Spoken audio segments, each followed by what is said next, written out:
Hello, my dear student. Today I am going to explain question of chapter 2 polynomial class 10th.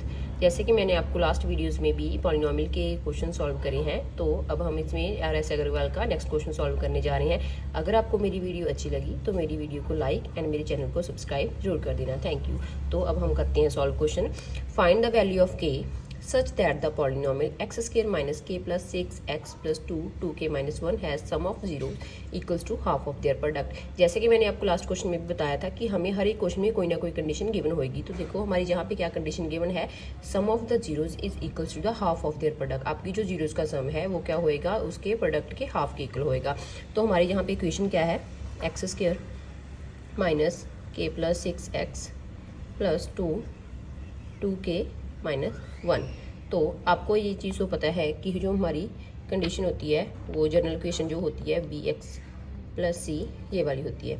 तो जहाँ से आपको पता है हमारी a की वैल्यू मिल जाएगी, b की वैल्यू मिल जाएगी और c की वैल्यू भी मिल जाएगी। सबसे पहले हम इसका सम निकालते हैं, sum of the zeros. Sum of the zeros किसके इक्वल होता है, माइनस b अपॉन c। तो यहाँ पे हमारा b क्या है, k प्लस 6। तो यहाँ पे हम वैल्यू पुट कर देंगे अपॉन 1। तो हमारी सम ऑफ द जीरोस क्या आ गया, k प्लस 6। नाउ हम निकालेंगे product of its, product of the zeros. जब आप प्रोडक्ट निकालोगे, प्रोडक्ट हमारा किसके इक्वल होता है, c upon a constant term upon coefficient of x square. हमारी कांस्टेंट टर्म क्या है यहाँ पे, 2k माइनस 1 अपॉन 1। इसको सॉल्व कर लो, 4k माइनस 2 आ जाएगा। तो अकॉर्डिंग टू क्वेश्चन देखो हमारा सम ऑफ द जीरोस किसके इक्वल है, हाफ ऑफ द प्रोडक्ट। तो sum of the zeros half of the product. जहाँ पे वैल्यू पुट कर दो, हमने सम की वैल्यू पुट कर दी, यहाँ पे प्रोडक्ट की वैल्यू पुट कर दी। पुट करने के बाद इक्वेशन को सॉल्व कीजिए तो हमारा टू साइड चला गया। देन सारी वैल्यूज़ को एक साइड ले आओ, 4k minus 2k minus 12 equals to 0। तो जहाँ से हमारी वैल्यू आ जाएगी, तो k की वैल्यू आ गई 14। Then k is equals to 14/2 7। तो हमारी k की वैल्यू आई 7। This is our final answer. Thank you. Here is our second question. If 2/3 and -3 are the zeros of the quadratic polynomial ax square plus 7x plus b, then find the value of a and b। इस equation में हमें a और b की value निकालनी है। तो सबसे पहले हम अपनी इक्वेशन लिख लेंगे, ax square plus 7x plus b।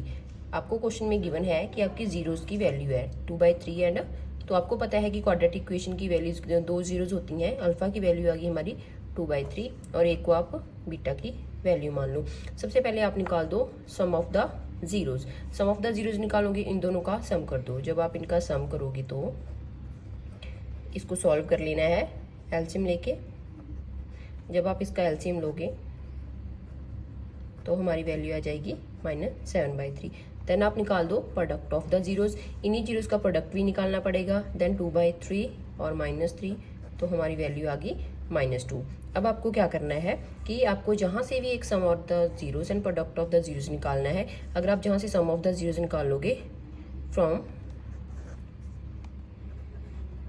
Equation first से अगर आप सम ऑफ द जीरोस निकालते हो तो हमारी वैल्यू आती है -7/a। और आपकी अल्फा प्लस बीटा की वैल्यू हमारे पास ऑलरेडी है। अल्फा प्लस बीटा की वैल्यू हम जहाँ पे पुट कर देंगे -7/a, तो हमारी जहाँ पे a की वैल्यू आ जाएगी 7 × 3/7 और ये आ गई 3। अब उसके बाद हमें क्या निकालना है, इस क्वेश्चन से फिर से हम निकालेंगे product of the zeros. Product of the zeros निकालोगे तो हमारी वैल्यू आएगी b/a। और हमारे पास जहाँ अल्फा बीटा की वैल्यू ऑलरेडी है -2, तो यहाँ पे वैल्यू पुट कर दो -2। और a की वैल्यू भी हमने अभी निकाली है 3। जब आप a की वैल्यू पुट करोगे तो हमारी b की वैल्यू आ जाएगी 3 × -2 = 6। तो हमारी a की वैल्यू आ गई 3 एंड b की वैल्यू आ गई -6। This is our answer.